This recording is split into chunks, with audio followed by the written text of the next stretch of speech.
Всем доброй ночи. Итак, друзья мои, продолжаем мы с вами серию лекций.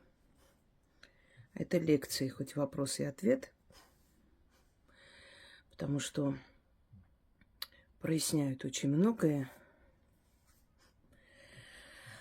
Это вопросы, которые я собрала, скажем так, у своих зрителей, в принципе, я отдельно снимаю. Но спорные вопросы, которые были мне заданы.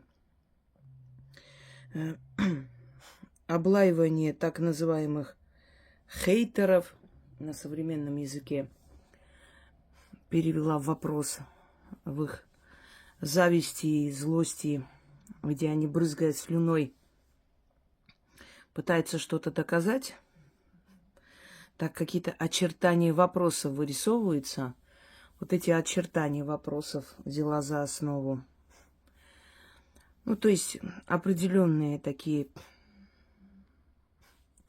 давно раскрытые, правда, темы, но в любом случае, может, забытые уже. Сейчас будем с вами раскрывать, рассматривать. Я буду отвечать на эти очень волнующие кого-то вопросы. Я рада, что мне на ум пришла такая рубрика. Я вообще замечаю, что меня по жизни эти силы вели правильно. Настолько правильно они меня вели и показывали, как лучше делать, что время доказало, когда другие очень страшно расплатились за определенные вещи, которые казались бы очень выгодными, создавали хорошую раскрутку и прочее. Я убедилась 1000 раз в том, что я была права, когда я не соглашалась на какие-то легкие пути. Шла своей дорогой, никому не была обязана, да и в один ряд с подобными не встала. Хотя соблазн, конечно, велик. Получить быстрые деньги под руководством чьим-то, крышей работать. И есть вторая сторона медали. Это идти трудно, тяжело, бороться, воевать за свое место. Я выбрала трудную дорогу, потому что трудная дорога всегда приводит к храму. Это древнее такое изречение. Трудная дорога приводит к храму. Легкая дорога к бездне. Вот. И в природе также все устроено. Если вы заметили, почему часто, например, водители не замечают вот этих оврагов, ям, потому что ничего не видно. Дорога ровная, прям идет там человек и проваливается, вниз упал. Вот интересно, а храмы в древние времена и сейчас строятся на возвышенности. И чтобы туда добраться, нужно через эти камни, через глыбы эти подниматься. Это трудная дорога, но идет в благое место. Вот. И в жизни так. Кто выбрал легкий путь, тот очень пожалел потом. Итак, начнем рассматривать вопросы. Итак, начнем. Совместные ритуалы работы. Что это означает? В старину люди приезжали к ведьме за 3-9 верст. Ночевали возле ее дома. Так возникли гостиницы, гостиничные дворы перед домами знахарей. Знахари – это один из знахарства, одно из направлений магии. Ее называют природной магией. Это люди, которые знают язык трав. То есть они прекрасно знают, какая трава для чего, умеют изготавливать снадобья. Это практически лекари. И поэтому знахарство – это очень ответственная работа. Ну, в принципе, как и любая работа. Но здесь они имеют дело с телом человека. Поскольку в древние времена медицина была на нуле, люди, естественно, обращались к сельским повитухам, знахарям. И во многом получали исцеление. Им терять было нечего. Когда мы пришли в такой век, что вместо того, чтобы долго лечиться травами и надеяться на чудо, можно просто пойти сделать операцию, удалить, например, те же камни в желчном пузыре, камни в почках и так далее, которые могут, кстати, привести к летальному исходу, если их запустить.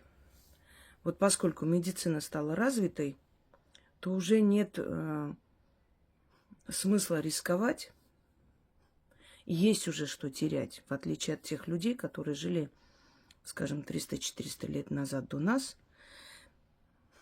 Им есть что терять.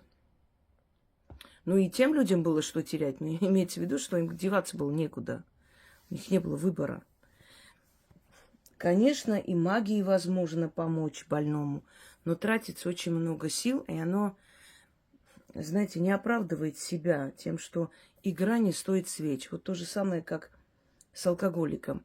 Можно ли алкоголика вытянуть и исцелить, вылечить, нашими словами, привести в норму?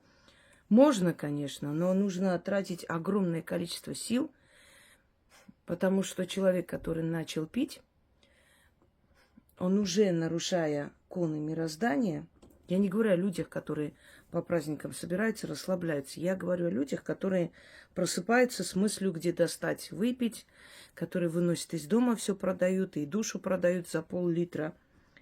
И у таких людей подселенец. Этот подселенец их ведет к этой бездне. Этот подселенец их использует для того, чтобы собирать вот эту вот дань эмоциями, нервами со всех окружающих людей. И всеми силами. Именно поэтому не удивляйтесь, что, например, такие отбросы общества могут дожить до 100 лет. В то время как люди полезные и нужные могут в 50-40 лет умереть. Потому что вот это вот нечто, там же нет человека, там просто тело, которое просто пьет. Пьет и издевается над окружающим для того, чтобы собрать вот эту энергию скорби, боли. Вот этот гавах собирает, понимаете? Так вот, я всегда говорила, хочешь помочь алкоголику или иному человеку, который кое-что употребляет, не потакай этому демону внутри него. Не плачьте, не показывайте эмоции. Вот если вы заметили, алкоголики стараются обходить стороной и всячески избегают людей, которые сильные, которые не реагируют на их пьяный бред, на их мат, перемат. Просто плевать хотели на них, то есть не воспринимают их всерьез. Им с ними не интересно. А вот доводить мать, жену, детей, они с радостью это делают, потому что они реагируют, потому что они его любят, эту тварь, пытаются вылечить, вытащить, жалеют, кормят. И вот вся семья кружится вокруг него. Он же больной, он же бедный, несчастный. Его возят к бабкам, его возят к знахарям, его возят к врачам. То есть он вечно в центре внимания, все внимание ему. И такому человеку, когда говорят, можете помочь спасти, могу, но не хочу. Я берусь за те работы, которые мне интересны. Это не значит, что я не могу. Знаете, иногда, значит, вы не можете это сделать. Почему? Я могу это делать, но я считаю, чем одного алкаша спасать и спасать без конца месяцами и годами, так я нормальным людям эту помощь окажу, и мне хорошо, и им хорошо. И мне оплатят мою работу, и где-то скажут спасибо. Мне будет приятно, я буду удовлетворена тем, что моя работа дает результат. Чем алкоголик. Знаете, несколько раз были случаи, когда есть такой запрет от питья, и я вот такой запрет ставила иногда. Так вот, мне эти мужики потом звонили и просили. Ну вот с женой приходили, я им это начитывала. я говорю, они не могли пить, их тошнило. От запаха алкоголя тошнило. Вот если бы я этим занялась, я сейчас была бы миллиардер. Да вообще вот у нас в стране принято, вот знаете, как будто это само собой. Вот, дано человеку, ну, скажем, вот те же предсказания точные и так далее. У нас в стране это как-то считается общим достоянием. Вот есть человек у нас такой, вот этому человеку дано, вот живет в России, да, радуется, что здесь русскоязычная публика имеет такую возможность, что это вот наш человек, это у нас живет. Но сказать, что вот это вот, знаете, какую-то сенсацию создает у этих людей, нет.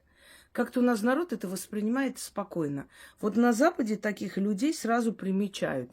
Сразу находится миллион там желающих открыть центр для тебя, все на свете. Почему у нас наши великие актеры умирали в нищете, а голливудские звезды, которые, ну, да, тоже хорошие актеры, никто ничего не говорит, но равносильные, можно сказать, тоже играют хорошо. Наши-то гиганты, извините меня. Но наши люди, самое большее, что могли иметь, это квартиру и пенсию, а там миллиардерами становились. Почему? Потому что там талант покупается. Они привыкли все покупать, понимаете, и талант покупать. У них же все знаменитости, это все люди из разных народов, происхождения разных стран, народов. Для них это обычное дело купить хорошего футболиста, купить хорошего изобретателя, платить хорошие деньги, чтобы он у них работал. Поэтому они сразу хватаются вот за талантливых людей в любой сфере и начинают в него вкладывать и получать прибыль. А у нас больше преследуют. У нас пытаются уничтожить, заглушить, как можно больше, вот как у нас сейчас современный язык, хоть и не люблю, но хейтить, доводить, осудить, посадить, все что угодно. Но никак не помочь, не развивать эту силу, этот талант. У нас, если человек добивается чего-то, то вопреки всему, к сожалению, мы должны признать, что вот это вот желание, вот эта вот мысль коммунизма, что все братья равны и все, что твое, это наше общее, у нас до сих пор преобладает. Вот нет уважения к частной собственности, нет уважения к личным качествам, к личному таланту, дарованию. Нет этого уважения. Дай бесплатно, сделай просто так. Тебе дали, обязана поделиться и так далее. И поэтому у нас, если человек здесь чего-то добивается, он как вот сквозь эти камни растет. У нас не защищен человек абсолютно. Не дошли мы еще до того уровня. Я надеюсь, что когда-нибудь дойдем и законодательно, и морально, и всячески, но, к сожалению, большого не дошли. Понимаете? Нет у нас защиты от плагиата, нет у нас защиты от нападения, от оскорбления. Все это принимается спокойно. Вроде, ну ничего, ну и что, не убили же. Вот у нас почему-то вот убьют, тогда позвоните. Не убили, не надо беспокоить нас зря. Или, например, человека преследуют, да, годами. Показывали же, она была следователь, коллега, влюбился, вот этот психбольной урод, и он уверен в себе, он нахально нагло улыбается, потому что он безнаказанный столько лет. Пока общество не подняло голос, вот этот ублюдок так и продолжал, калом мазал двери. Она беременна, доводила эту женщину. Значит, писал гадости, писал в подъезде всякую гадость. Она говорит, я уже не знаю, куда себя деть. Человеку, чтобы снимать жилье, работать же надо, а работать невозможно. Вместо того, чтобы ее защитить, ее позвали, попросили уволиться. Но если следователи не могут защитить, то простому человеку о чем говорить? Вы заметили в наших фильмах, сериалах, например, если милиция кого-то там берет и вдруг корочку вытаскивают, ой, извините, пожалуйста, и начинается отчет. Вы должны вот так делать, вы должны то, вы неправильно задерживаете. То есть у нас соблюдаются права только тех людей, которые, ну, кто-то, понимаете, то есть имеют вес. А если это обычные граждане, ну, пиши пропало, к этим людям отношение. Вот поэтому имеется в виду, что вот эти все старания настолько не ценятся, что, например, брать и помогать человеку месяцами, ну, вот смысла не вижу. И так очень много тратится энергии и сил. и это все дается даром людям. Вот есть, знаете, как бы сказать, оно должно стоить того. Теперь вернемся к теме. Значит,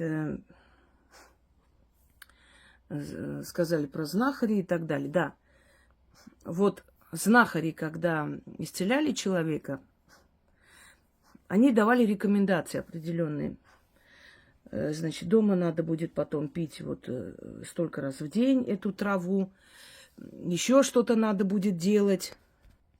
И вот совместно человек исцелялся, потому что недостаточно один раз, значит, привести организм в порядок, нужно за этим следить и соблюдать определенные правила, чтобы болезнь не вернулась. То же самое касаемо совместной работы с ведьмой. Так вот, тысячелетиями люди шли к ведьмам. Возле ее двери останавливались, у соседей просили ночлег, если это была зима. Некоторые этим пользовались, строили рядом маленькие гостиницы, такой гостиничный двор, куда люди могли прийти и оставаться. Иногда это делали родственники той же ведьмы, зная, что к этой женщине едут и пользуются, значит, спросом их сила, их помощь. И поэтому, ну, например, у меня сестра, когда мы были еще, ну, вот только закончили школу, ей кто-то сказал про женщину одну, сильную женщину, и она поехала вот самолично, правда, она сказала очень много правды, и помогла ей тогда, помогла ей с карьерой, это правда, вот в этом возрасте. Естественно, мы еще были детьми, и не было такой, знаете, силы у меня, чтобы прям взять и сестре помочь, тем более своим родным помогать особо-то. Я же не собиралась продолжать карьеру ведьмы. Но она очень хотела стать врачом, и у нее были очень много препятствий, не получалось. Она поехала к ней, и на ночь осталась у нее. И когда она мне рассказывала, я удивлялась. Я говорю, ты же чужой человек, она тебя оставила на ночь.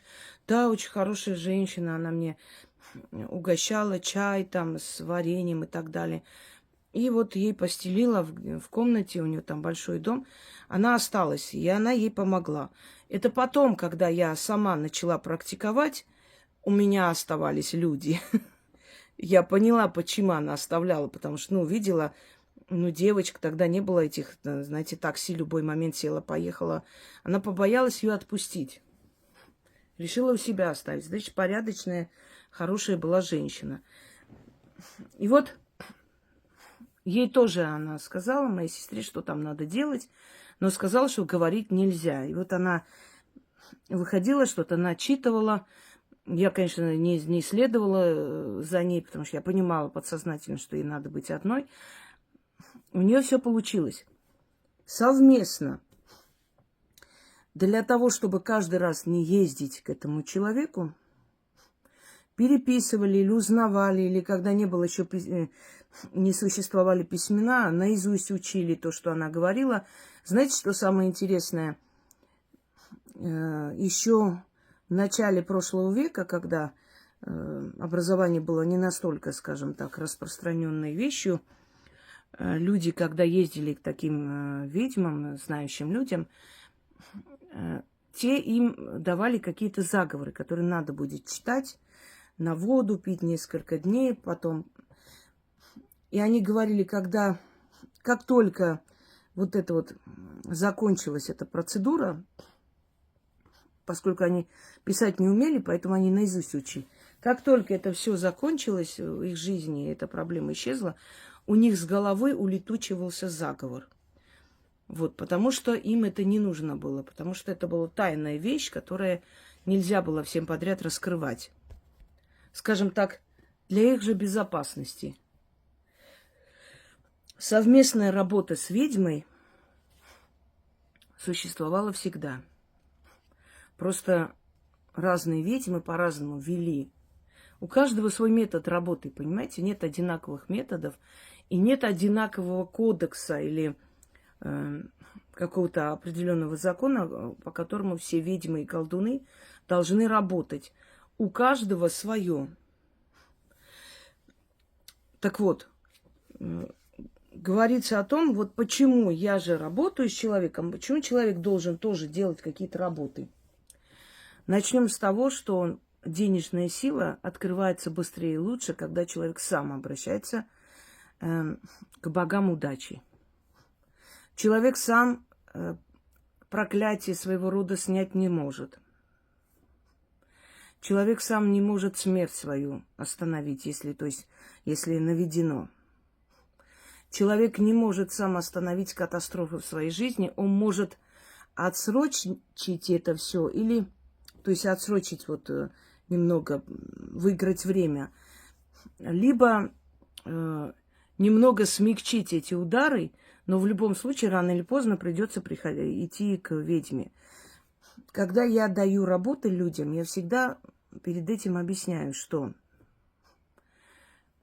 вы можете провести, если у вас получится, все уйдет, станет на свои места, ну, значит, это было не настолько сильно сделано, чтобы, возможно было одолеть. Либо оно было уже очень старое проклятие, по сути, потерявшее силу. Это тоже теряет силу, ведь это отправление в жизнь человека, скажем, злых духов, понимаете? И они тоже со временем постепенно начинают отваливаться, смотря как сделано. Не всегда профессионально, не всегда сильно. И вот последний это рывок, это провести ритуал или взять чистку провести, и, собственно, они отваливаются. Но если через некоторое время это состояние возвращается, значит, вы всего лишь то же самое, выиграли время. Значит, вам нужно идти к ведьме. Когда человек берет мои работы и проводит, это один результат. Когда человек приходит ко мне, я с ним работаю, а потом параллельно со мной он делает, может, те же самые работы, что раньше делал, у него получается намного сильнее. 20-50 раз сильнее. Почему? Потому что я уже с ним работаю, потому что эти силы уже знают этого человека. Я перед силами заступаю за этого человека, прошу за этого человека. Они видят, что я с этим человеком работаю. Они начинают ему помогать намного сильнее. Если бы была возможность всем подряд приезжать и сразу, это было бы намного быстрее, конечно. И, может быть, я бы сказала, несколько работ провести, и все, собственно, проблема решена. Но когда человек находится далеко, да и вообще я так уже проанализировала и поняла по опыту, что лучше спокойно и медленно все это убирать и привести в порядок жизнь человека, отдать несколько месяцев этой работе, чем по-быстрому это сделать, но через некоторое время опять какие-то симптомы появятся. Поэтому совместная работа, она очень важна. И люди, которые понятия не имеют о магии, пускай, пожалуйста, не рассуждают о том, как должны идти чистки. Мои работы с людьми дают результат. Это самое важное. Как я это делаю? Вместе делаем, по отдельности делаю. Это вообще не имеет никакого значения абсолютно, понимаете? Как говорил Джигарханян, если ты хреновый режиссер, хочешь шарики туда повесь, свет там включи, хочешь арендуй самый дорогой зал, все равно люди будут недовольны. А если ты замечательный режиссер, вот в поле поставь скамейки, сыграют твои актеры, и все будут аплодировать и кричать «Браво!». Вот о чем речь. Если ты никто в магии, ты хочешь вот так говорить, ты хочешь сутками снимай репортажи с кладбищ, что хочешь делай, без разницы. Эти люди реально полагают, что если собрав вокруг себя шпану и детей, и всех признав колдунами, естественно, если ты в каждом недоросле, в каждом неуче, в каждом ничтожестве признаешь великого колдуна и ведьму, они, естественно, будут тебя защищать. Это удел слабых людей, собрать таких же слабых, чтобы на фоне этих слабых блеснуть умом. Я всегда стремилась, знаете, убедить в своем мастерстве и в том, что магия существует, скептиков. Это гораздо интереснее. Вот когда человек, который в это все не верит, пока не увидит, не поверит, и вдруг действительно приходит к выводу, что нет, ну что-то все-таки есть, потому что, ну не может так быть, чтобы, ну действительно, вот сбывалось до мелочей, во-первых, чтобы люди благодарили столько, а потом, если он обратится, у него будет результат. Вот и все. Ты убедила скептика. Понимаете, слова таких людей, одобрение таких людей очень дорого стоит. И дорогого стоит, если так правильно сказать. Потому что это люди, которые очень скупые на похвалу. А люди, которые всем подряд: спасибо вам большое, вы такая замечательная, ой, спасибо. Этим людям их хвалебные оды вообще грош цена. Надо стремиться, чтобы вокруг тебя были умные, самодостаточные и скептические люди. Люди, которые просто так на честном слове не идут. Люди, которые просто так не верят, они проверяют. С ними интереснее работать. И я когда, например, провожу консультацию, и всегда, когда человек: ой, пожалуйста, прям давайте вот хоть сегодня я на все согласна, все отдам. Я не люблю такие вещи, я сразу пресекаю. Я говорю: так, мне не надо все отдавать. Это не тот случай, чтобы я все забрала за чистку. Во-вторых, думайте трезво, спокойно, никуда не спешим, это ваша судьба. Надо знать, кому ты доверяешь. Осаждаю сразу. Тут холодный душ. Может быть, кто-то скажет: ну и зря, я бы вот на ее месте тут же воспользовалась. Да, вы. Поэтому вы никогда не будете мной. Вот в чем разница. Трезвый разум, холодный рассудок, даже расчет. С такими людьми работать приятнее. Потому что эти люди, как дураки, не будут ходить каждый раз: ой, вы знаете, там бабка какая-то прошла, не так посмотрела, скажите, она мне порчу не сделает, я так боюсь, вот там какая-то женщина сказала, ты еще увидишь, она вот не колдунья, не ведьма. С такими идиотами, вы знаете, я со временем, с опытом начала отсеивать подобных людей, которые легковерные, которые очень, знаете, внушаемые. Этих людей можно убедить в чем хочешь просто. Вот в чем угодно. Мне одна женщина: ой, вы знаете, Инга, я так разочаровалась, я вот уже 3 года на вашем канале, столько сделала работ, у меня и дочка и поступила, и у нее там какие-то сыпь было на лице, она, значит, все прошло, и замуж вышла, вот столько всего. А сегодня я узнаю, что, оказывается, у вас есть ребенок, а вы бросили и отдали в детский дом. Я так разочарована, вы знаете, извините, конечно. Я говорю: знаете, вот такое выражение: ты веришь тому, что не видишь, и не веришь тому, что видишь. Я говорю: вы настолько глупая женщина, оказывается, что столько работу человека провести, столько лет сидеть на канале, видеть, кто перед тобой, и пойти так легко и просто поверить каким-то непонятным существам, которые сказали, что она своего ребенка бросила в детском доме.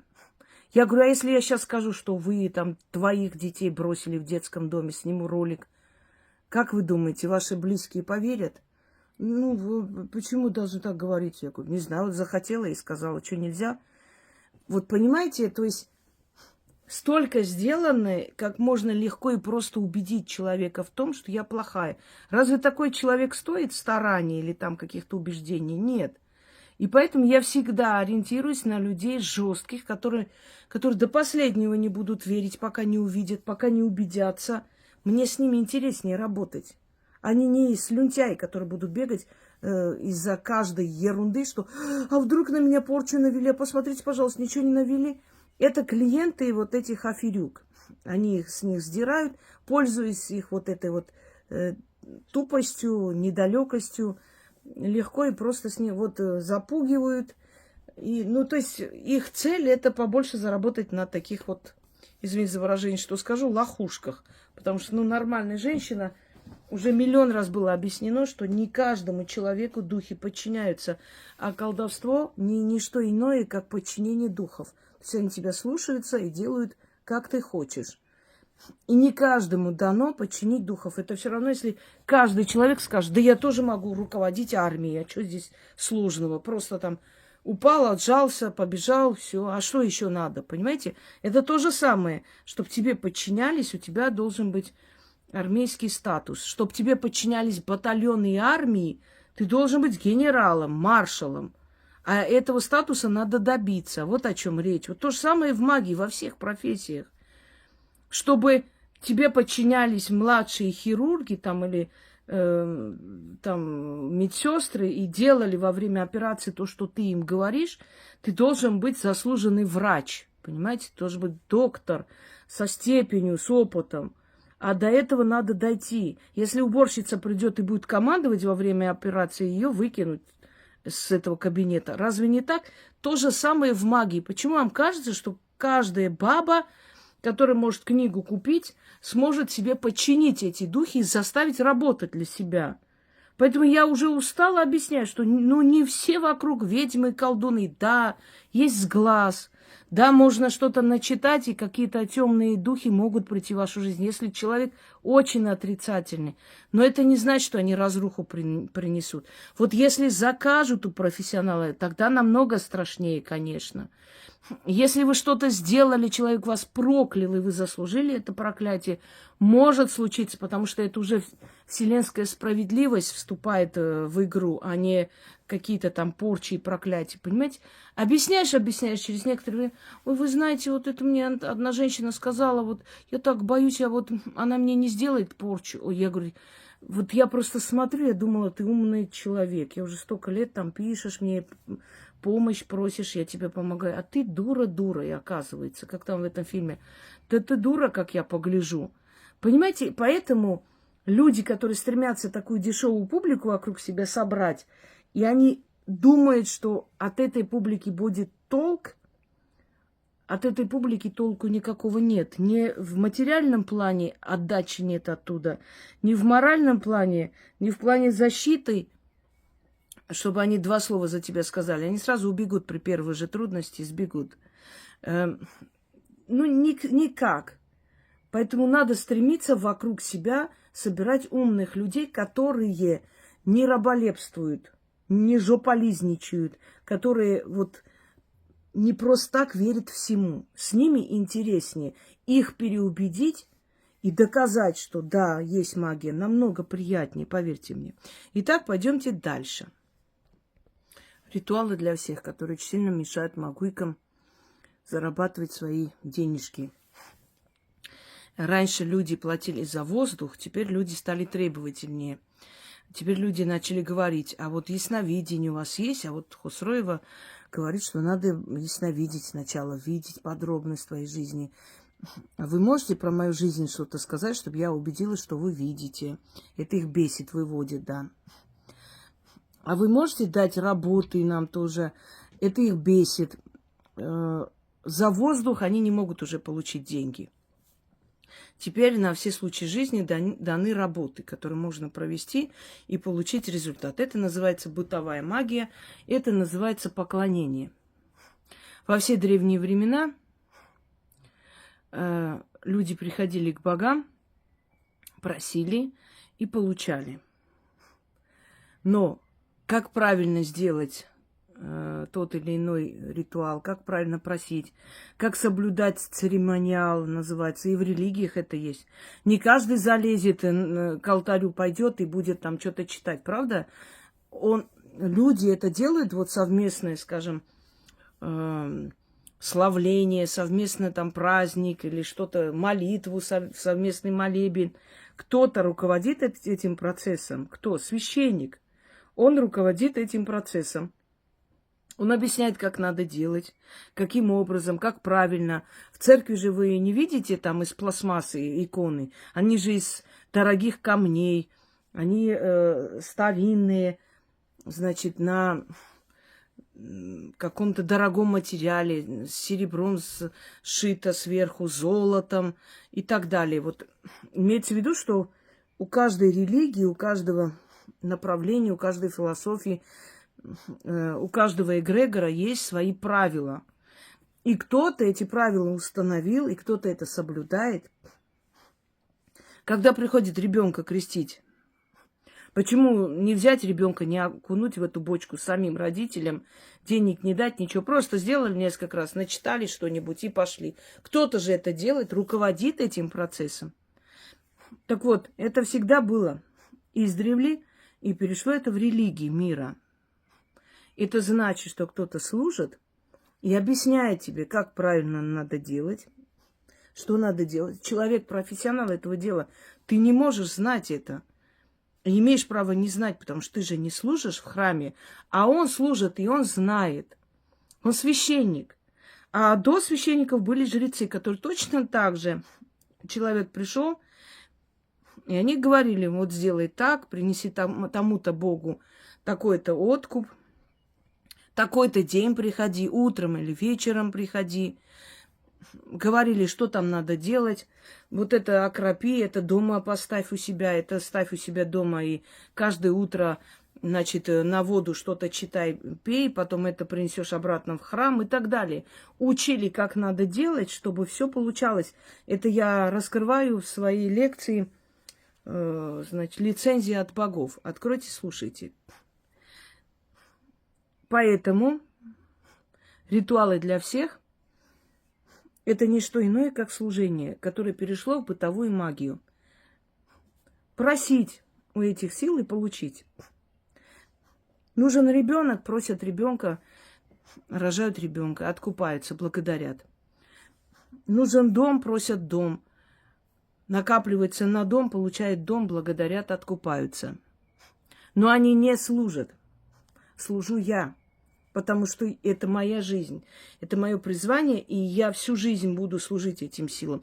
А люди просят, они просто поклоняются. Это поклонение. Пришли, поклонились, получили свое и пошли дальше жить своей жизнью. А я этим живу. И поэтому ритуалы для всех, они были всегда. Я первый человек, который их просто вывел и подарил людям, с той целью, чтобы каждому не объяснять отдельно. Я просто для широкой публики снимаю, и сразу много тысяч человек получают помощь. А почему пытается это все обгадить и представить это все в страшном свете, напугать? Ну, для того, чтобы люди перестали просто помогать себе, причем даром, и начали опять обращаться к ним. Потому что это во многом помешало, перекрыла им очень многие возможности. Но если вы заметили, эти люди сначала облаивают мои ритуалы для всех, а потом смотришь, они сами начали их давать. Какие-то абсурдные ритуалки, но тоже для всех. То есть вот понять не могу. Сначала это все опасно, очень плохо, не надо делать. Но поняв, что как там, с паршивой овцы и шерсти клок, да, поняв, что все равно это не прекращается, ну тогда ладно, тогда хотя бы заменим ее работы на мои. Я хочу разочаровать этих людей и сказать, что для того, чтобы человек решился, пошел и сделал какую-то работу, купил что-то, подготовил, он должен безмерно доверять автору этих работ. Он должен уже знать, что эти работы получаются. Он должен постепенно от шепотков перейти к заговорам и дальше уже более серьезные ритуалы и обряды делать. И вы, когда сами не зная, что к чему, откуда взяли, о чем и почему, просто даете говорить, вот берите, начитайте на воду 3 раза, и вот получите очень много денег. Вы неубедительны, и никто за вами не последует. Вы это прекрасно знаете. Так что тем, кто говорит открыто, что после моей смерти все мои зрители и люди перейдут к ним, я вас разочарую. После моей смерти я буду более популярна, потому что очень многие откроют мои каналы, потому что знают, что эти работы уникальны, и они с помощью этих каналов будут зарабатывать на рекламе. Ну, то есть они будут вести вот как свое дело, но при этом распространяя мой труд. И ваши вот эти пустышки, которых вы признаете за ведьм и колдунов, они рассеются. За несколько лет многие из них куда-то денутся, кто-то умрет. Вон вся эта битванутая публика, вон сколько их этих уже умирают и умирают. Вам никто не даст эту возможность чего-то добиться. И жалок тот человек, который ждет чьей-то смерти, чтобы урвать оттуда кусок. Понимаете, еще неизвестно, кто раньше умрет. Я знала многих людей, которые планировали жить до 100 лет. И уже как бы сидели, считали, сколько им останется после смерти бабушки, дедушки, после смерти тетки, потому что она бездетная. А по итогу сами они умерли молодыми. И тетка дожила до 100 лет, и все остальные, и все это имущество досталось совершенно чужим людям. Жалок тот человек, который ждет, пока кто-нибудь помрет, чтобы тогда уже, уж тогда-то я вот разбогатею. Ужас. Пойдемте дальше. Для чего приносится откуп на кладбище? Кровь, печень, сердце. В разных ритуалах по-разному происходит, и у разных культур совершенно разные представления об откупе, об угощении, кормлении мертвых называется. Это не трупу мы приносим, и не тому, который уже превратился в кость и тлен.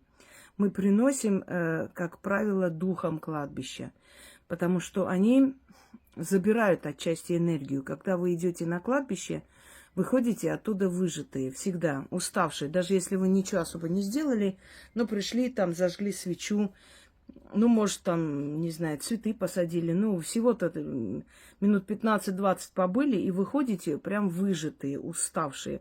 Вас выжимают. Смотря какое кладбище. Есть черные кладбища с очень такой вампиризирующей энергией, которые сразу забирают энергию. Есть кладбища серые, называются это так, перемешку. Есть, например, в Бутово 2 кладбища. Один очень старинный, времен Ивана Грозного. Я там любила работать. Кладбище в Атутинках. Это Подмосковье, нужно туда ехать. Это старое кладбище, давно там никого не хоронят. Большое кладбище. Там черное кладбище с очень тяжелой энергетикой. Несколько раз, один раз я уже рассказывала, что мы делали ритуал женщиной одной. Не очень хотела, но есть навязчивые люди, которые, ну, достают, и не всегда есть возможность. Знаете, со временем ты становишься характерным человеком, даешь отпор. Но в начале своего пути, конечно, ты добрая, тобой очень хорошо пользуются. И когда мы пошли с ней делать эту работу ночью, было уже 1:30 ночи, я начитываю, она стоит вдалеке чуть-чуть. И вдруг такой безобразный какой-то голос, такой, вот такие вот звуки. Мне, кстати, видео скинули с такими звуками, как-нибудь загружу. Я хочу сама понять ощущение как растянутой пленки, но на самом деле это не так. Ребенок просто на подоконник положила телефон и пошла, забыла. Что-то там записывала, ее позвали, она положила и пошла. И когда вернулась, потом услышала это видео, все пришли в ужас, потому что это такой вот жуткий, да, вот такой вот голос. И вот такое началось на этом кладбище. И мы стоим, я понимаю, что это, это что-то такое, зловещее, идет эта энергия зла. Я потом прекратила на это кладбище ходить, потому что, вот говорю, все приходит с опытом. Однажды забрала 2 женщин, нужно было с ними работать. Попросила подождать. С одной поработала, потом со второй. Да, там еще кто-то был. И они начали вести себя как дуры. Начали хохотать, что-то рассказывают, анекдоты какие-то. И я вышла, я говорю, вы вообще слышите себя? Вы как себя ведете? Я их приструнила, но духи кладбища обиделись на меня за это. Я это поняла. Я там потеряла свой атам с драконом. Больше не нашла. И я просто поняла, что мне поставили там запрет не приходить больше. И я не пошла. То есть вот на ошибках учатся люди, понимаете? Казалось бы, ничего страшного, безобидно. Я просто не учла тот факт человеческий, что они-то вместе будут хохотать, рассказывать, разговаривать. И больше я такую ошибку не допускала. Не должны они друг друга знать, не должны они ерундой заниматься, разговаривать, рассказывать, какой ритуал проводили, что, почему. Потому что дело глаза боится, потому что должна быть тишина, потому что должна быть таинственность, если хочешь, чтобы был результат. И вот мы стоим, и вот этот демонический жуткий голос, она говорит, дети, наверное, играются. Я ей сказала, я ее успокоила, говорю, ну, наверное, да, может, дети. Я потом думаю, какие дети? Час ночи, за город, кладбище, дети играют, ага.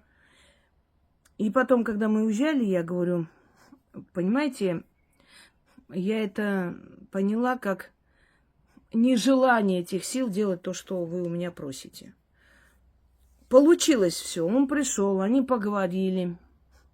Но я почему говорю с тех пор, я просто уже, я поняла, что это не мое, я не хочу, мне это не интересно. Не буду я эти все делать призывы, это не хочу. Надоело. Потому что эти бабы, вот прям на печенках у тебя сидят, понимаете, в печенках. А вот он меня любит, а все-таки любит или нет, а может быть, уже наглеют. И когда ты начинаешь с ними как бы по-семейному, да, по-дружески, начинает наглеть. А разложи, посмотри карты, вот он, я говорю, ты что, здесь гадалку увидела? Ой, извиняюсь, просто я вот это вот наглеет, понимаете? Я так поняла, что бабы, которые ищут приворот, они такие вульгарные, хамоватые, хабалистые, базарные бабы, что, противно с ними работать. Поэтому я сказала, ну вас нахрен, идите со своими приворотами к этим аферюгам. Пусть они вас обуют, вы этого и заслуживаете. Так вот кладбище. Почему мы приносим, значит, мясо с кровью, различные иные дары. Не всегда к мертвым, когда приходим, а к духам кладбища. Чтобы мы, пока там будем работать, они у нас энергию не брали. Чтобы они брали энергию с этих кровавых, значит, кусков мяса. Понимаете, там энергия еще осталась. Еще жизнь есть, еще живая она энергия. Потому что это же свежее мясо. Значит, там еще живые есть клетки. Хоть и сам организм погиб. И они вот это вот забирают себе, пока ты работаешь. И ты выходишь оттуда, ты не тратишь столько сил и энергии. Вот в чем прикол.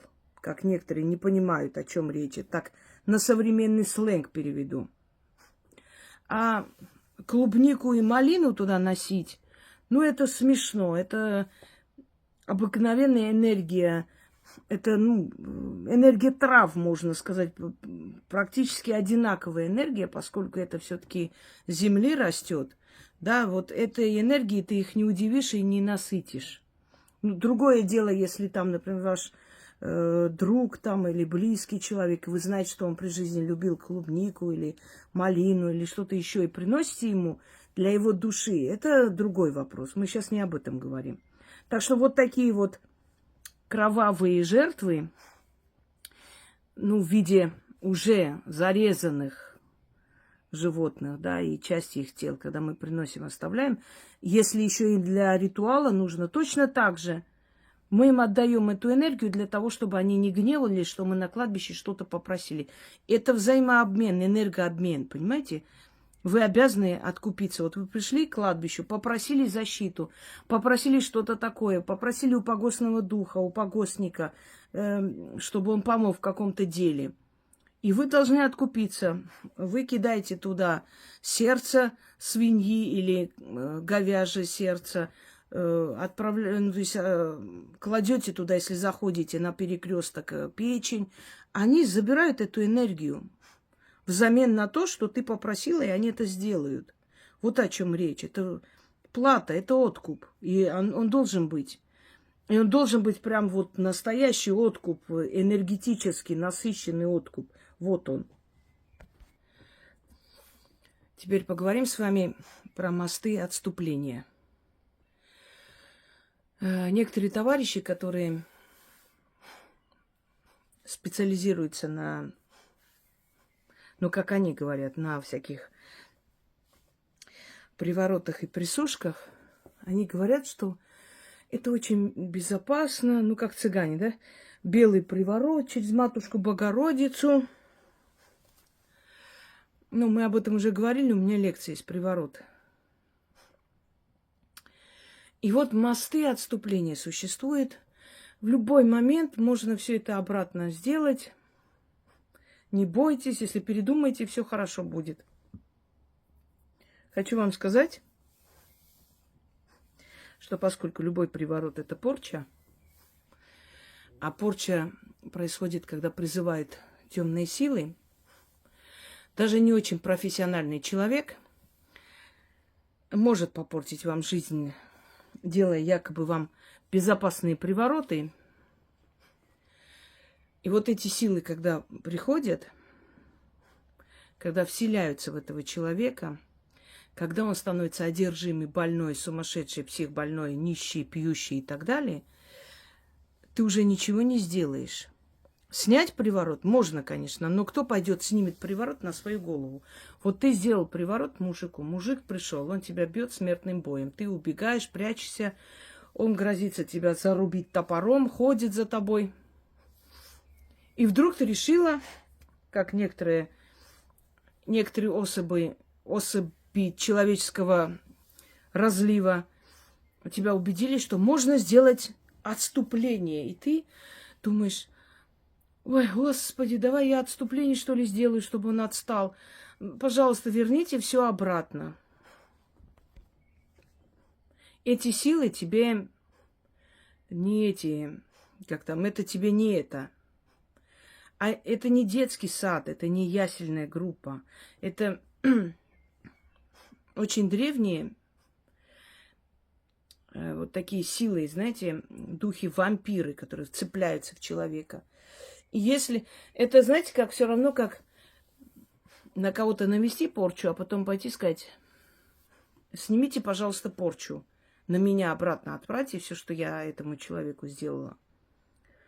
Если женщина, которая сделала приворот, они, как правило, до последнего отрицают. Женщина, которая сделала приворот, если пойдет, снимет этот приворот с того, кому она делала, все, что было сделано на этого мужика, перейдет на нее. Не факт, что мужика можно очистить, вернуть к нормальной жизни. Не факт. Если его душой, его разумом овладели, он может таким и остаться.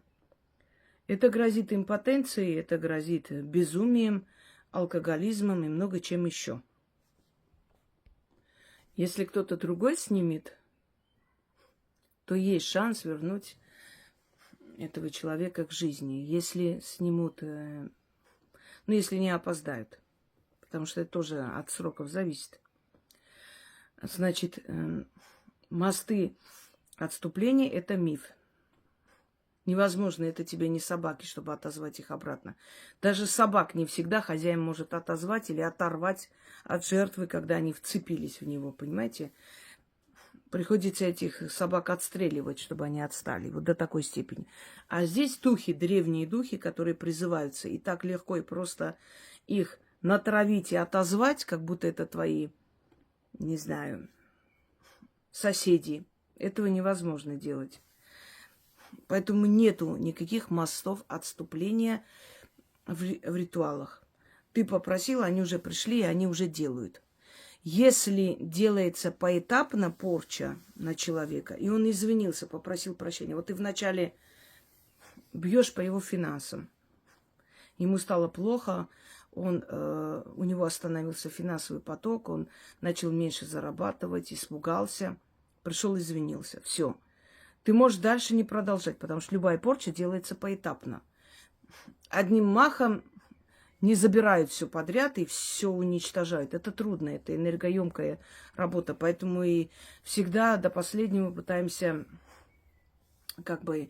избежать вот этого ритуала порчи. Начинаем с того, что надо проучить. Первое, может ударить по финансам, второе, по здоровью. Может какой-нибудь пожар дома устроится, что-нибудь там сгорит, испугаются. Если человек остановился, если тебе этого достаточно, если он перестал о тебе, например, говорить, снимать, И уж если он извинился, ты можешь на этом этапе остановить. Вот это возможно. Он уже получил возмездие, и ты говоришь, достаточно. Просто дальше уже не просишь, все, на этом этапе останавливается.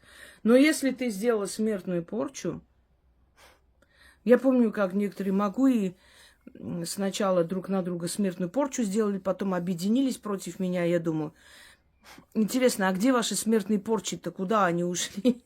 И вы же друг другу порчу на смерть делали. Что случилось-то? До сих пор есть, как-нибудь живут там в таком марамойском положении. Но самое смешное, что все, я уже передумала. Как передумала? Ты делаешь человеку порчу на смерть. Или не делала?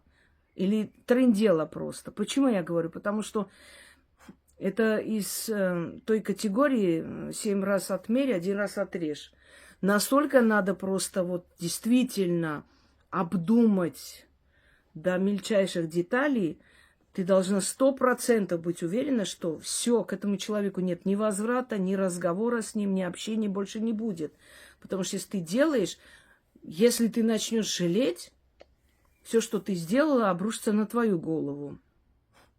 Ты отправляешь во Вселенную посыл, и это тебе не игра.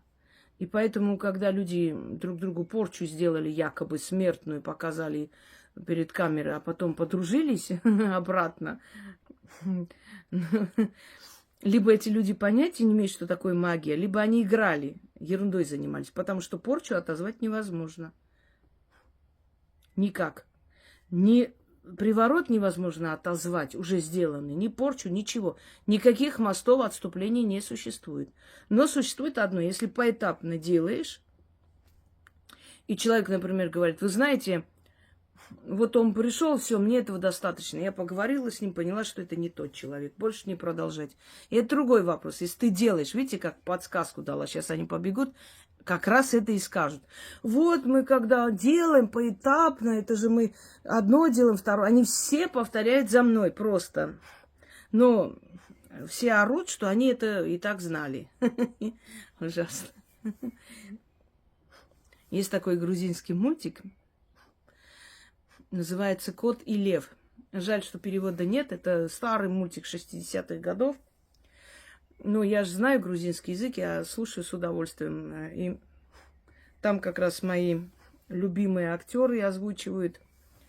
Значит, это кот был очень смекалистый. И, значит, тренировал, обучал детей зверей. Ну, тренер, по нашим словам, современный, на современном языке. И лев, значит, зовет его и приказывает обучить львенка всем премудростям. Вот он обучил львенка, он вырос, значит, превзошел учителя. Сильный, ловкий, звери собрались, смотрят на его состязания, отец в восторге. И тут говорит, а вот теперь, говорит, пускай, значит, состязаются учитель и ученик. Если, говорит, победит ученик, то отсеку голову учителю. Кот такой, а если учитель победит? Ну, все равно отсеку голову учителю, не своему же сыну. И все посмеялись. И коту пришлось, значит, состязаться. Естественно, он кот, он слабее, чем лев. Лев его одолел, но тут кот сразу поднялся на вершину дерева и сидит там. И лев оттуда грозится кулаком. Почему ты, говорит, как плохой ты учитель, почему ты не научил моего сына лазить по деревьям? Потому что, говорит кот, потому что знаю я ваш гнилой род. И что-то для себя оставил. Понимаете, вот поэтому ты столько даешь, обучаешь, но зная их гнилой род, вот и сколько будет желающих на этом всем себе сделать карьеру, так называемую, многие вещи я себе начала оставлять. Ну вот здесь вот объясняю. То есть это вот об этом. Дальше. Когда я ставила, значит, духом откуп, а я всегда ставила откуп, если посмотрите мои старые ролики, я всегда учила людей, вот и алтарь, и все это все, конечно, пришло от меня, но не было, никто не знал. И многие магазины разбогатели именно благодаря моему каналу, потому что начали возить всякие статуэтки, свечи. Ну, я не против, конечно, что я смогла создать вот такое, знаете, вот вернуть нечто, какое-то направление мое, это, которое я создала. Но просто обидно и неприятно, когда хотят от учителя избавиться, чтобы никто не помнил, кто это сделал.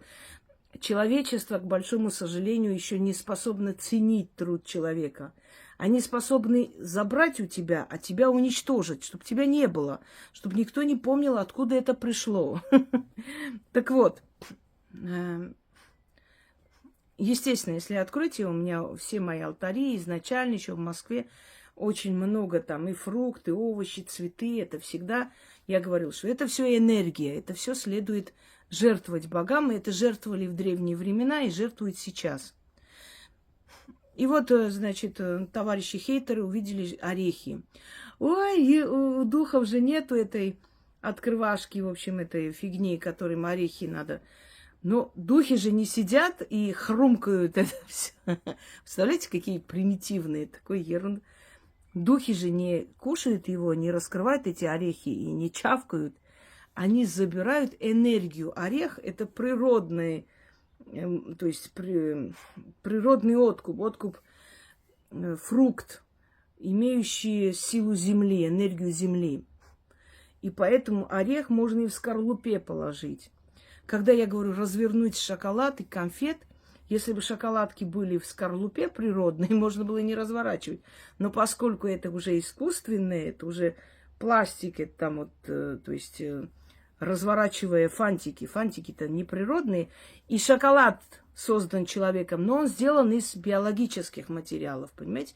А вот, значит, фантик неприродный, поэтому его надо разворачивать. А орех – это энергия природы, это фрукт. Поэтому не знаю ваш глупый вот этот хейт, мне непонятен. Ну да ладно. Дежавю. Дежавю – не что иное, как память души. Ваша душа до рождения была в этом мире. Откройте мою лекцию, называется «Ты был мертв». И там все рассказывается. Мне кажется, я уже все темы так раскрыла, что уже даже не знаю, есть какие-то новые темы. Ну вот поэтому у Бабы Яги создала, вот смотрю, вопросы уже в скором времени начну снимать. И это очень интересно, кстати говоря, потому что, ну, это неисчерпаемо, это океан. Сколько бы я... Тут мне даже 1000 жизней не хватит, чтобы на все вопросы человечества ответить.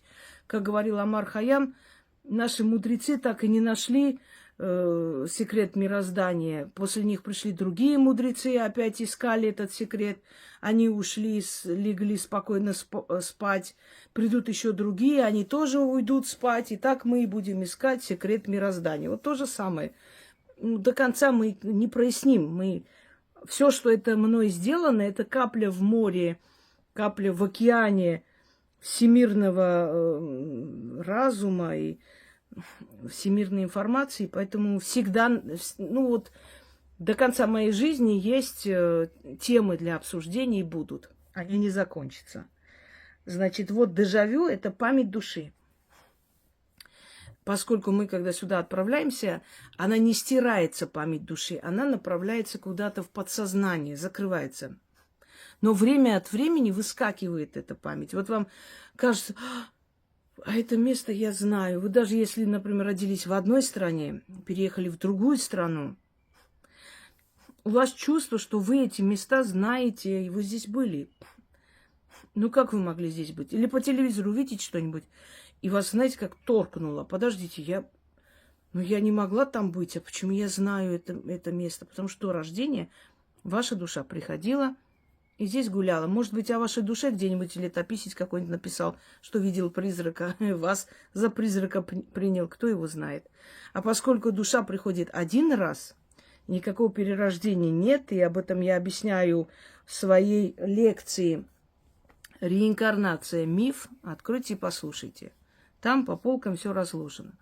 Поэтому вот когда человек умирает, он в течение года, он понимает, что Он ушел, он видит родных, близких, он понимает, что уже он вернулся в мир духов. Но в течение года постепенно ему возвращается память души. Все, что было до его рождения. Он, конечно, родным и близким приходит в том виде, в котором он был, и в том возрасте чаще всего, в котором ушел, но это уже для родного человека, чтобы его мозг, его разум был способен эту информацию переварить. А так постепенно раскрывается, кто он, откуда он, из каких недр хаоса его отправили, почему он родился именно в этом роду, понимаете? Открывается постепенно память его души. И вот эта вот информация закрытая, которая была на земле, когда ты спускался, он начинает раскрываться. И все эти воспоминания опять начинаются. У нас эти воспоминания у кого как. Если очень творческий человек, очень часто могут снится, люди начинают фантазировать. Прошлые жизни. Никакие прошлые жизни там нету. Там то, что ты видела, находясь на земле, еще как сущность, еще как душа. И тебе может это прийти во сне. И ты думаешь, как, почему я вот, например, в Средневековье все время себя вижу? Потому что ты, значит, вот в этих веках чаще всего спускался, тебя отправляли сюда посмотреть мир, чтобы потом родиться как человек через некоторое время. Ну, вот ты спустился в 16 веке и сказали, хочешь родиться сейчас? Тебе не понравилось. Это привилегия особых душ, хочу вам сказать, не всем даются это. Но если вот тебе вот кажется, что ты вот в эти века жил, значит, ты все-таки имеешь привилегию, тебя не просто так спускали сюда смотреть. И ты говоришь, нет, я не хочу в этот век пока рождаться, мне что-то не нравится. Не то. Хорошо, через 100 лет могут отправить. Ну, хочешь родиться вот в этом роду? Ну, не знаю. Некоторые даже родовые древа, которые там находятся, то есть духи особого рода, определенного рода, они просят, они, например, вот как мы с вами дружим здесь, там же тоже есть жизнь, там есть очень много различных миров. В каком-то мире, как параллель нашего мира, копия нашего мира, врачи, учителя, вот то же самое.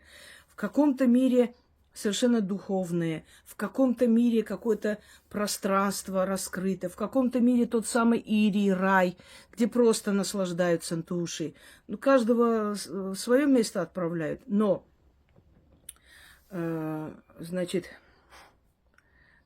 есть даже такое, что приходили иногда, например, бабушки, прабабушки, дедушки и так далее во сне и говорили, что скоро ты родишь ребенка, мы его отправили сюда на землю. Некоторым людям так говорили, что родится скоро тот, кого мы отправили тебе, он будет в нашем роду. Вот им понравилась душа какая-то чистая, хорошая, разумная. Они хотят свой род.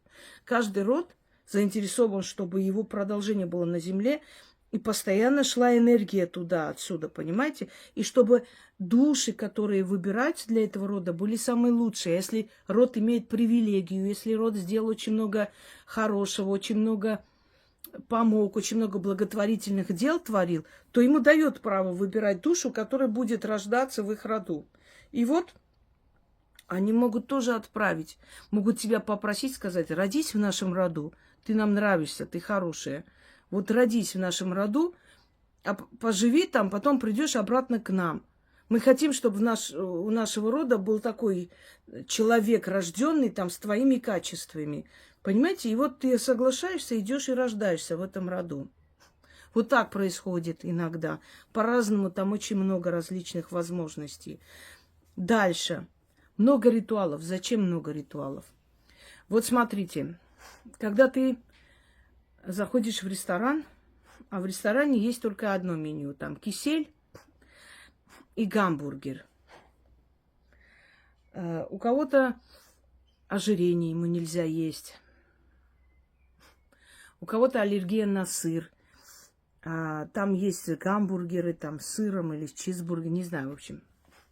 А кто-то просто хочет нормально поесть, и его не устраивает только кисель или что-то. Он хочет и салат, и сок, и кофе, и все на свете.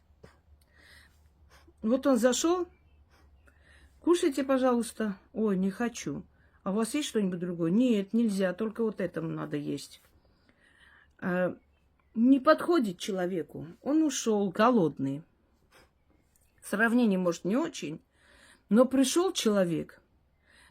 Вот он славянской внешности, славянских кровей, как ему кажется, полностью он славянин. Ну, не подходит человеку русские заговоры. Не работает у него, не получается.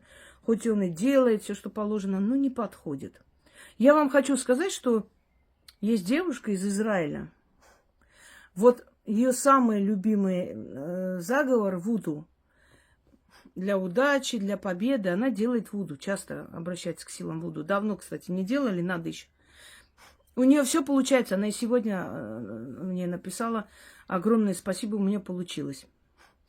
Она и лицензию получила, сделала этот ритуал. Она и этот экзамен прошла. Она и переквалификацию. Все смогла сделать. И на нее смотрят косо, потому что она это проводит, идет, и у нее получается. С первого раза не так легко туда попасть. Это такие структуры, где очень хорошо платят, и не просто туда идти. Вот она абсолютно никакой крови. У нее есть украинская кровь, еврейская кровь, еще какая-то, но ни капли африканской крови. Но она делает вуду, у нее получается. Есть люди голубоглазые, светловолосые, там, белокожие, делает ритуал кочевников. Монгольские заговоры читает, все получается. Ну, нет ни капли крови, как ему кажется, монгольской или какой-либо кочевой. Получается и все. Для чего даны огромное количество ритуалов? Во-первых, на разные случаи. Во-вторых, у каждого человека свое энергетическое поле. Каждому соответствует своя работа. Вот есть очень хорошее лекарство от головной боли. 10 человек пьют, им помогает, 11-му нет. Ему надо что-то иностранное оттуда выписать. Только это ему помогает. Ничего не сделаешь, организм у него такой. Я создала огромное количество работ не для того, как некоторые говорят, где-нибудь да выстрелит. Нет. Для того, чтобы человек нашел свою дорогу, вот свое направление, то, что ему подходит. И начал делать и проводить. Вот человек сделал несколько работ. Ну, не несколько, она много лет уже на канале. И она остановилась на вуду. Она говорит, это у меня легко, просто быстро получается. Я не хочу экспериментировать. Зачем мне? Ну, может быть, и есть, и хорошее, не спорю. Мне вот это подходит. Я вот спасибо, что создали. Она им пользуется. Вот человек сидит и говорит, мне подходят только монгольские ритуалы и армянский заговор. Я читаю, у меня все получается. Я даже не хочу там тратить время, еще другие какие-то. Вот мое. Понимаете? Из этого огромного количества работ выбрать то, что по энергии с тобой совпало, и тебе во всем помогает. Разве плохо? Зачем предоставлять человеку гамбургер с киселью, если можно ему целое меню предоставить, сотни блюд? Выбирай, какие хочешь, какой тебе подходит.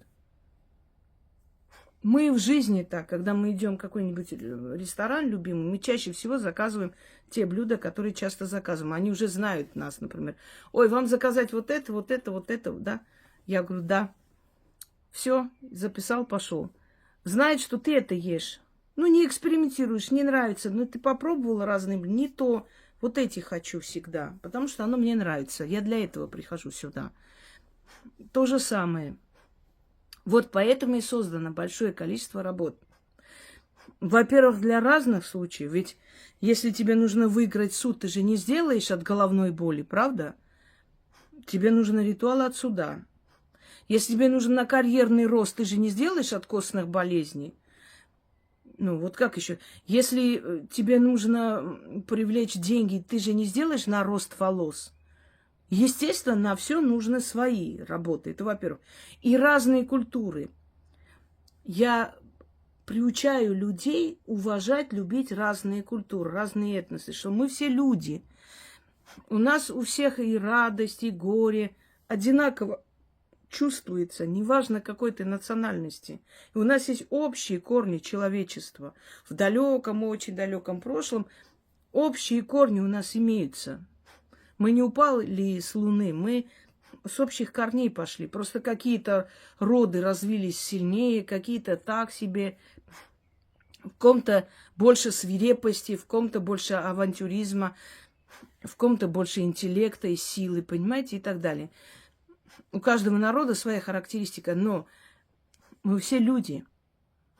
Я приучила людей и приобщила к богам разных народов, потому что, по сути-то, боги, в принципе, да, функции, может быть, ипостась разная, но основные боги, они практически одни и те же у всех народов, называются по-разному.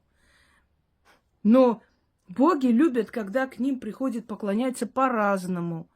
Вот этому народу они сказали, вот так хотим, чтобы нам поклонялись, вот так сделайте, передали через жрецов. Тому народу сказали, вот так нам хочется сделать. Разнообразие они любят, как мы видим, изучая характер богов. И поэтому, если вы посмотрите, скажем, мою лекцию «Дорога к богам», у вас в голове многое станет на место. Надеюсь, ответила на ваш вопрос. Дальше. У меня есть работа для практиков, где я призываю определенную душу порочную, и отправляю на очень, не очень хорошее дело. И там есть такие слова. Твоя душа сгорит в аду, если ты не выполнишь то, что я тебе велю. Конечно, при желании... Я всегда говорила, что магию не может обсудить человек, который не знает магию, не сведущ в этом всем, понимаете, не понимает он, о чем речь. Я понимаю, конечно, им хочется в каждом слове найти что-то плохое, порочное, показать, как это страшно, ужасно, все это, как так можно говорить. Но послушайте меня, вот когда вы зайдете в морг после того, как привезли туда человека, умершего недавно, и вы посмотрите, как его потрошат просто, раскрывая череп, открывая полностью все органы, потому что причину смерти нужно зафиксировать точно о чем. Одно только, то есть не трогают особо людей, которые в больнице умерли. Это рак и так далее. То есть оно и так написано, от чего, и понятно. Просто как бы подтверждает. Ну и убирают излишки из тела для того, чтобы подготовить к похоронам и чтобы тело могло перетерпеть некоторое время, скажем так, да? А если человек был убит, отравлен, обязательно его все раскрывает и смотрит, чтобы написать причину смерти. Особенно криминальные судмедэксперты. Так вот, если вы в этот момент зайдете туда, вы возненавидите врача и медсестер, которые разговаривают, смеясь, улыбаясь, там подают друг другу, что-то записывают. Вы скажете, какие же вы твари, у вас что, нет души? Во-первых, распотрошили человека, и ребенок может быть. Ребенка тоже раскрывают. Распотрошили, раскрыли, еще разговариваете, смеетесь, еще пошли, руки помыли, пошли кофе попили. Вы что за сволочи такие? Знаете почему? Потому что ты далека от этого всего. Ты не понимаешь работу врача. Ты не понимаешь, что, во-первых, это совместный, то есть постоянный конвейер смерти, который они все это скрывают. Что если они не сохранят хладнокровие, они сойдут с ума, у них крышу снесет. Они должны спокойно вести себя. Это определенное самосохранение. Юмор, разговор, черный юмор называется. Врачебный юмор, да, или юмор из морга. Это не значит, что им весело, что они рады, что человек умер. Нет. Этот человек для них ничего не значит. Это материал, который они разбирают. И человеку, не понимающему в этом что-либо, не дано право обсудить работу врача, понимаете? Судмедэксперта или патологоанатома. Не дано. Нельзя, не имеет он права это говорить. Почему? Потому что он тонкости не знает. Он может это воспринимать как бесчеловечность, раскрытие тела, как так вы так можете еще и разговаривать, как будто это обычное дело. И вот то же самое, когда обсуждают магию человека, который от магии далек, понятия не имеет, как составляются эти работы, что они разные направленности, что не все в магии нужно дословно понимать. Почему сказано «сгорит душа в аду»? В аду не в том аду, в котором, скажем, вот тот самый христианский ад, где души горят. Нет. Гореть – это как мучиться. Будет мучиться твоя душа, если ты не выполнишь. Для порчи выбираются души порочных людей. Маньяков, убийц. Редко самоубийц, потому что неизвестно, из-за чего человек покончил с собой. Может, у него была тяжкая жизнь. Это не значит, что он порочный был. Он был просто слаб. Так бывает. И эти души, они наказаны. Они иногда между мирами не могут уйти. Тебе дана власть дать этим душам покой, помочь им уйти. Тебе, то есть тебе отправляют провинившихся, которые отработают у тебя право уйти. И ты говоришь, что выполнишь, уйдешь на покой. Тебе же дали это право. Тебе позволили взять эту душу и в своей какой-то работе использовать. Ну так, да, использовать его. И когда он все это сделал, он уже заслужил определенное право уйти. Не в верхние миры, но куда-то уйти, на более такое безопасное для себя место, потому что нахождение на земле или между небом и землей, это не в буквальном смысле, понимаете, это между мирами находиться. Ему тяжко, здесь ему не место. Почему говорят, мертвым здесь не место? Живым живое, мертвым мертвое. Или когда там изгоняют из дома, или просто уйти, например, неупокоенных душ или призраков, говорят, мир живых и мертвому здесь не место. Потому что они тут мучаются, им неоткуда получить энергию. Здесь уже нет энергии. Они не живые люди, чтобы поесть и подкрепиться. Они цепляются в людей, они начинают высасывать энергию, понимаете? Год с чем-то у них еще есть запас энергии, который они тратят. Потом они должны уйти. Если не уходят, они мучаются. Они уходят, значит, они наказаны, должны вот между мирами вот так оставаться и мучиться. И тогда ведьме дается право освободить эту душу за какую-то услугу. И ты говоришь, вот если ты не сделаешь, сгоришь в аду. То есть будешь дальше мучиться. Сделай то, что я тебе велю. И тебе за это дадут освобождение от земли. Уйдешь на покой. Поняли, о чем речь? Ну, еще раз говорю, пожалуйста, просто запомните, что бабушка, которая сидит на лавочке перед домом, не может обсуждать работу патологоанатома. Потому что это, для этой бабушки это просто ужас и кошмар. Это жуть увидеть распотрошенное тело. А на самом деле это полезная работа, которая помогает выявить причину смерти человека. Никуда не денешься, кто-то должен это делать. Понимаете? Вот я о том же, что не знающие в этой профессии есть определенные архетипы. Ты не можешь у себя череп хранить, не должен. Ну, то есть ставить на сервант и смотреть. Это ненормально. Архетип, что череп – это, значит, останки человека, они должны быть захоронены. Архетип, что на кладбище плясать и танцевать нельзя. И никому не говорят, идите на кладбище, не танцуйте. Все знают, что это место священное, что там мертвые, что надо почтить их память, и нельзя там, значит, лишнее себе позволять и так далее. Вот архетипы. Понимаете, мы не можем зайти в морг, неподготовленные люди, видеть это все. Для нас это будет очень плохо. Многие студенты, значит, медицинского института уходят со второго, с третьего курса. Не все остаются. Не у всех крепкие нервы, спокойствие, там, где-то цинизм должен быть. Понимаете, врач, он не должен улыбаться вам в лицо. Он жестокий, жесткий человек, а по-другому ему нельзя. Он не спасет вас. Если у него руки будут дрожать, и он будет плакать, ой, что мне делать, человек умирает, помогите. Он не поможет вам. Он должен быть хладнокровный, жесткий, и вы для него материал. Вы пришли, вас прооперировали, спасли. После приходит врач, общается. Многие врачи перед операцией не общаются с пациентами, чтобы не привыкнуть, чтобы рука не дрогнула. Почему они своих родных не могут оперировать? Вот о чем речь. Что, почему я сравниваю? Потому что ведьмы тоже врачеватели, они врачуют душу. И если они здесь будут не жесткие, не сильные. Понимаете, магия не делается в белых перчатках. Если я некоторые работы вообще выставлю, покажу, так вы вообще в обморок упадете. Как так? Это магия. Она и есть колдовство в своем, совсем то есть со всеми минусами, плюсами. Вот весь прекрас этой работы, это и есть.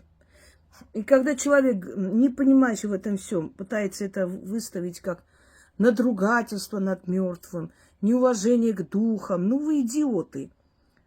А что я должна? Прошу вас, мертвые, мои хорошие, мои прекрасные, дорогие, вы понимаете?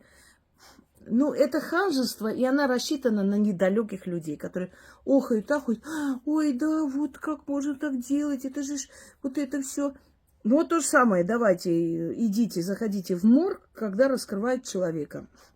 И то же самое охи-вздохи будете там делать. Потому что как так можно? Это же человек, чей-то сын, чей-то внук.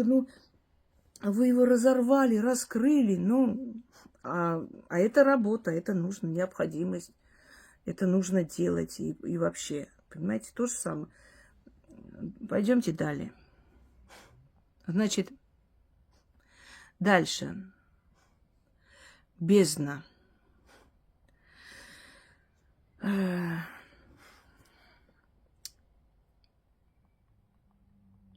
Хочу вам сказать, что когда часто обсуждают Ктулху,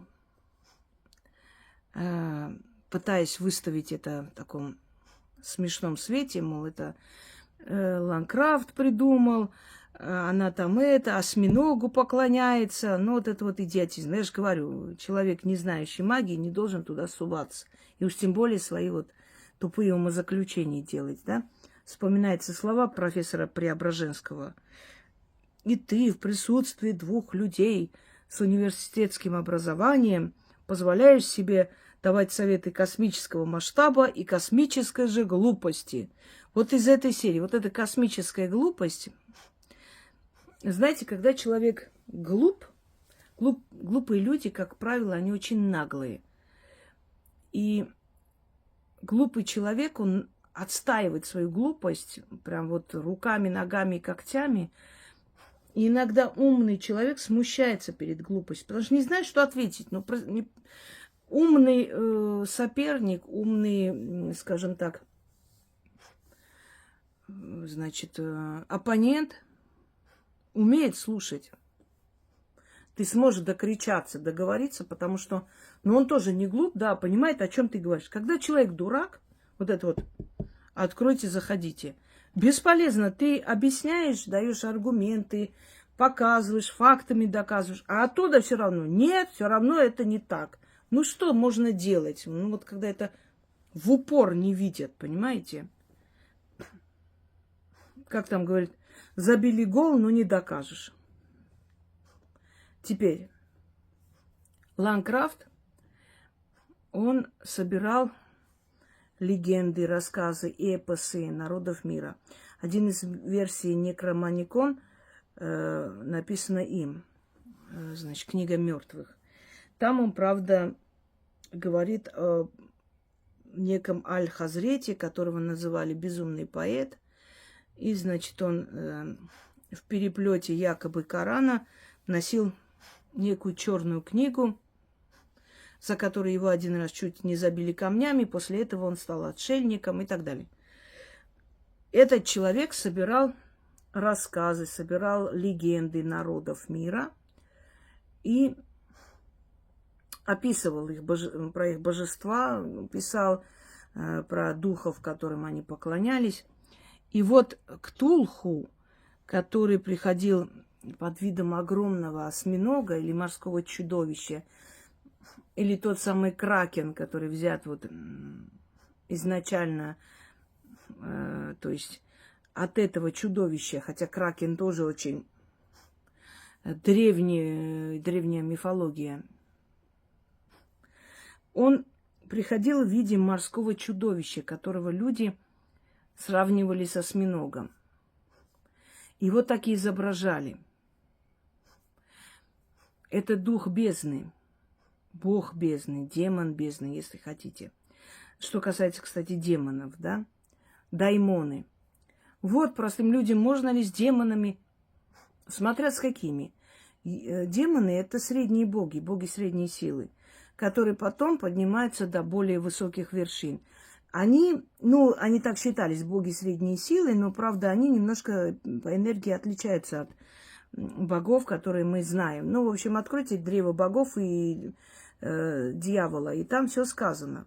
Демоны. Даймоны от слова даймон. Божество. Итак.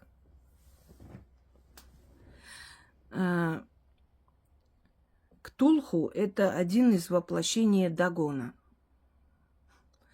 морского бога. И он чаще всего встречается в легендах и рассказах народов моря. Народов, которые живут, вот те же итальянцы, которые жили ближе к Африке, возле этих мысов и, значит, портов. Дальше, значит, народов севера. У них были морские божества, божества морской бездны, как они называли, которые им помогали. Древнему человеку было страшно в этом мире, окруженного духами, богами, силами. Многих из них он не мог объяснить. Но он понимал, что море его кормит. Страны, у которых есть море, никогда не будут голодать. Даже если им есть будет нечего, море их прокормит, понимаете? И поэтому, естественно, они поклонялись морю.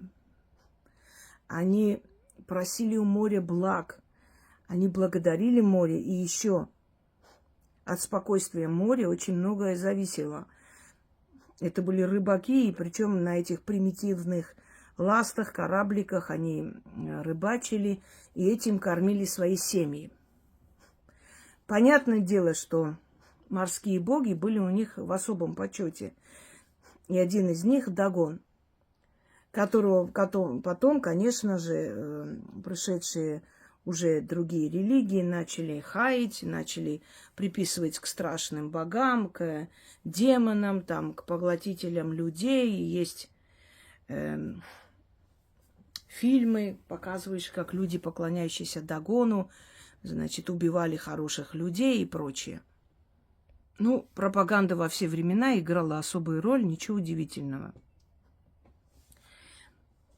Так вот, Ктулху – это один из воплощений Дагона. И у Дагона была темная сторона и светлая сторона. К темной стороне Дагона обращались для наказания, считая, что у него есть слуги по всему земному шару и дальше. Почему? Потому что вода есть везде, она вездесущая.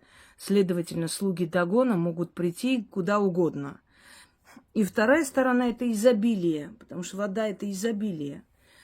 Морская вода, пресная вода, неважно, родниковая вода, вода небесная, вода земная, подземная. Везде вода. И в нас внутри вода. И поэтому, обращаясь к Дагону как дарителю благ, можно было, значит, быть уверенным, что через водные пространства, водные просторы и своих слуг он это благополучие принесет в твою жизнь. Так что Ктулху никто иной, как один из воплощений Дагона. Только темная сторона Дагона. Я надеюсь, объяснила. А Лавкрафт просто брал и изучал. Это не его выдумка художественная. Это взято изначально эпосы, рассказы, легенды народов моря. И вот того самого морского демона или морского бога, или бога морской бездны. Теперь, что касается бездны. Значит, существует две бездны. Одна бездна небесная, небосвод.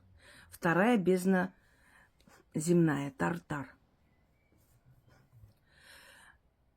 Когда мы, например, останавливаем дождь, там есть такие слова.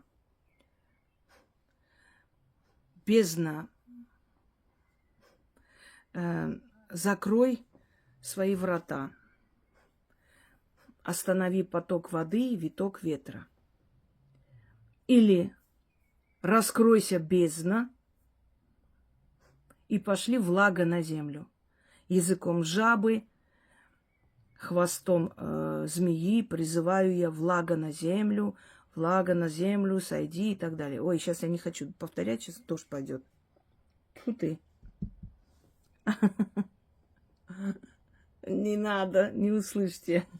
Я знаю, очень сильные слова и зря я произнесла. Ладно, надеюсь, что чуть-чуть будет и высохнет к утру.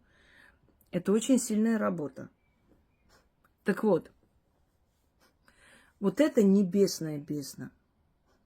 Там тоже бездна, только она идет туда, вширь, вверх. И в этой бездне скрывается вода, молния, духи поднебесья. В этой бездне скрывается сила ветра и так далее. Теперь Тартар – это земная бездна. Бездна, где находятся боги подземелья, демоны подземелья, где находятся умершие, энергия их жизни, кровь, пролитая за эту землю. Эта энергия крови, сила крови находится внизу. Внизу находятся демонические, их называли тоннели, катакомбы, как хотите. Внизу находится темный мир для наказанных душ у разных народов по-своему. И оттуда вызываются и сильные боги, и боги земные, и боги, дарующие земные блага, но и боги, которые не очень, скажем так, добрые, мягко говоря. К тому же в одной части Тартара находится тот самый Аид, царство мертвых, согласно легендам греков, и сквозь этот Тартар протекает Стикс, река смерти. Река забвения – это лето, а это река смерти. И возле реки стоит Харон, который переправляет ушедшие души по ту сторону. Через некоторое время, пройдя это чистилище там, души могут рассчитывать на то, что они поднимутся чуть вверх по уровню и могут оказаться в той самой Ирии, раю, который воспета во многих культурах. Так что бездны две. Небесная – это небосвод. Земная – это Тартар. И там обитают боги. Демонические сущности, хранители этой бездны, ключники, духи-хранители знаний и так далее. Что конкретно вас интересует в этой бездне? Вот она бездна. А то все нагоняют жути. Бездна, бездна. Наверное, думают, ой, что-то это такое непонятное.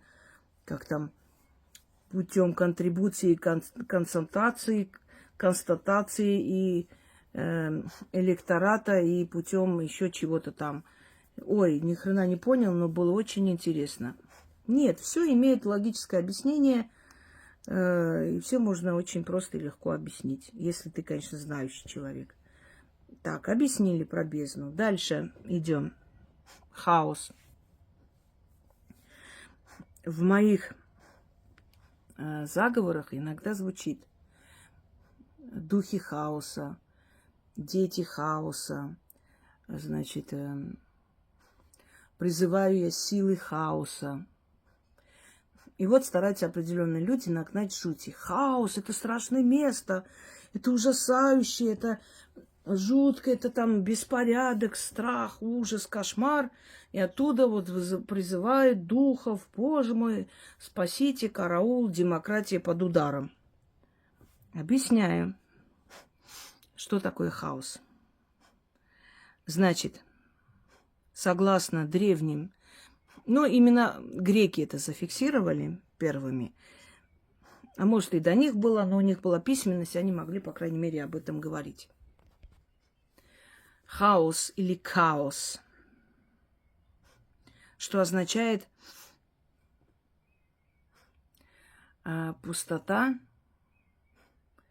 открытый рот, в переносном смысле, открытая пасть, пустая пасть, пустота и беспорядок. Несколько имеет значений. Значит, хаос – это противопоставление космоса. Вот существует во Вселенной, значит, два изначальных силы – космос и хаос. Космос. Вот смотрите, хаос – это кухня, где готовят блюда. Вот так, если так, обычными словами. Вот там все разбросано, шелуха, картошку там чистят, горит что-то, кастрюля там переливается, там мясо разрезали, ждут, когда сварят. И вот готовят эти блюда и подают через окно, и приносят, ставят в ресторан культурно, красиво, с салфетками, с напитками.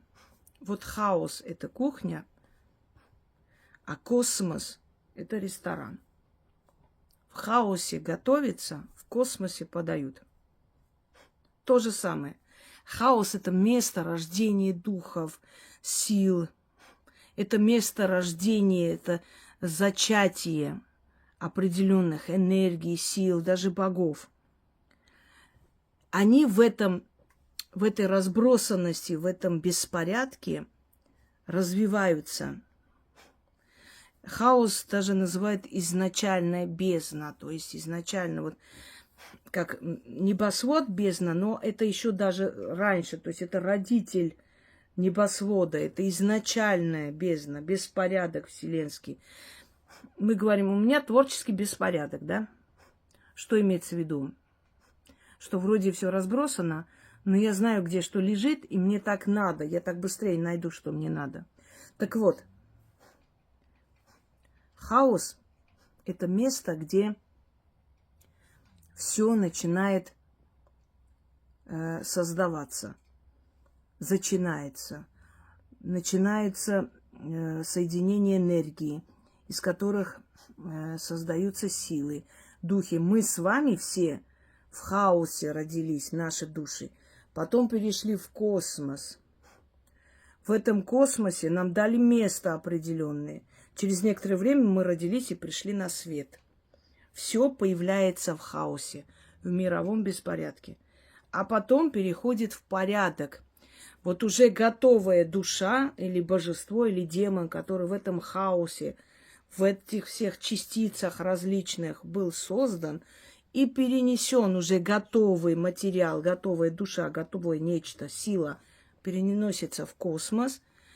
И в космосе уже он начинает соблюдать законы мироздания, законы мироздания. Ему говорят его предназначение, кто он, что он, зачем пришел, что от него требует и что он должен делать. Его функции четко чертят границы.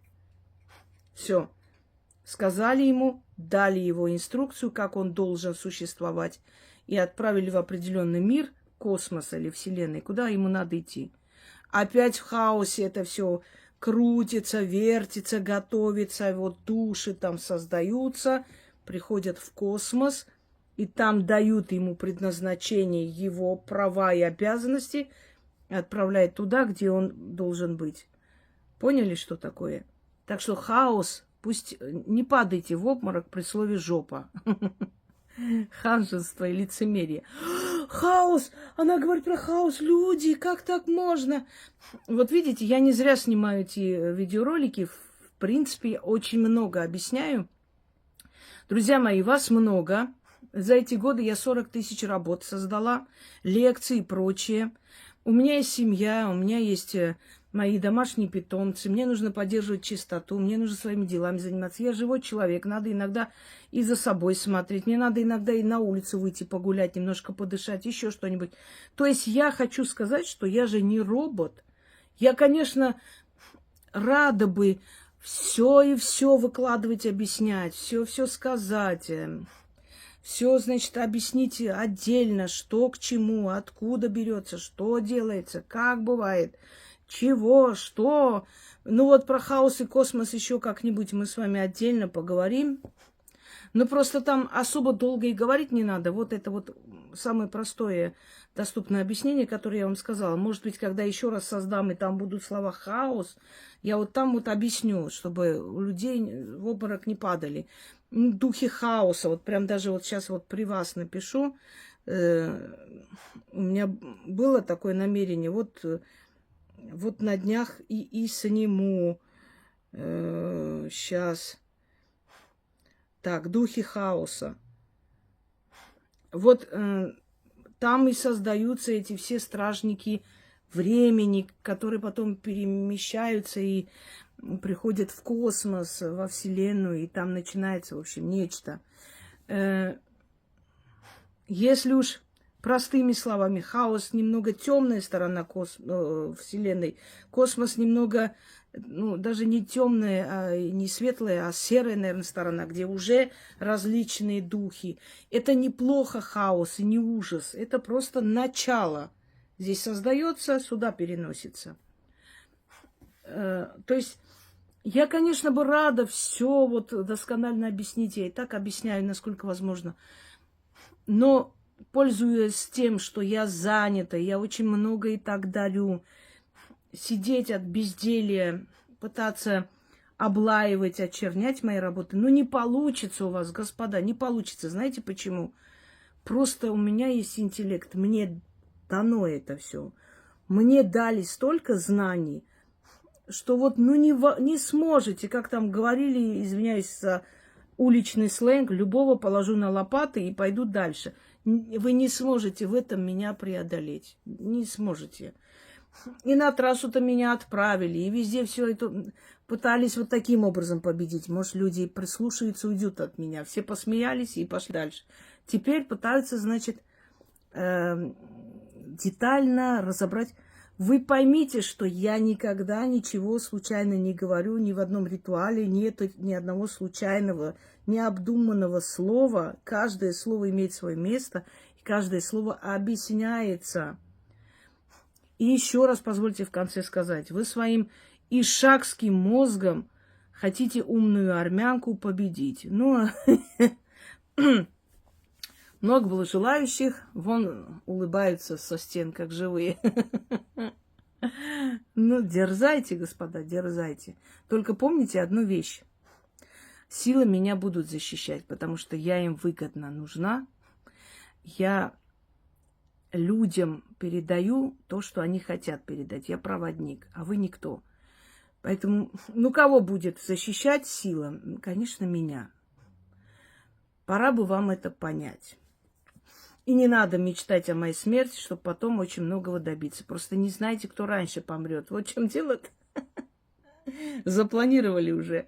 А вдруг я вас переживу лет на 20-30, кто его знает? Ну, кто его знает, кто раньше уйдет, что вы ждете, когда я помру, и все ломанутся к вам. Вы серьезно? Я такое наследие оставила людям, что им еще хватит на несколько веков, а то и больше. Да больше? Я же использую работы, которые были созданы там, или гимны, которые я беру за основу, созданные 3-4 тысячи лет назад. Да вы, пожалуйста.